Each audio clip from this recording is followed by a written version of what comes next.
So what if we have multiple primaries and multiple features? Let's take a trip down memory lane. Back when Def Jam was king and Method Man and Redman were putting out music. So you've got all kinds of featured artists all over your album. So Method Man and Redman are the primary artists for the album, so you'll notice that they do not show up on any specific track on Spotify because they're on every track. Album level artists. Album level primary artists. And then they have featured artists on track 5. They have LL Cool J and Ja Rule. And so you'll see those two show up on the track level, but they don't show up on the album level because they're only featured on that song. And I think it's important to note that in all of these cases where you enter in the artist name precisely as that artist's name appears on their existing profiles on Spotify and Apple, it will actually link to them if you enter it correctly. Right. And it matches.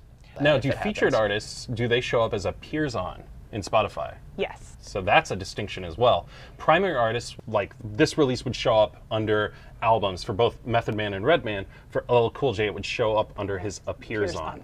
Right, and if we look at Apple Music and iTunes, this kind of shows you why featuring artists are listed in the track title. So if we look, Method Man and Redman are listed as the artist on every single track, and then you can see the featuring artists in the track title. So you can imagine if the featured artists were in the artist field, how crazy that would look. Yeah, so all of these services, they each have a method to their madness, but all of this stuff is presented in the way that it's presented based on how you enter it when you're setting it up. It goes to show that the difference between a primary artist and a featured and a with and all that stuff really comes into play. Microphone checker, swinging sword lecture, closing down the sector, supreme neck protector.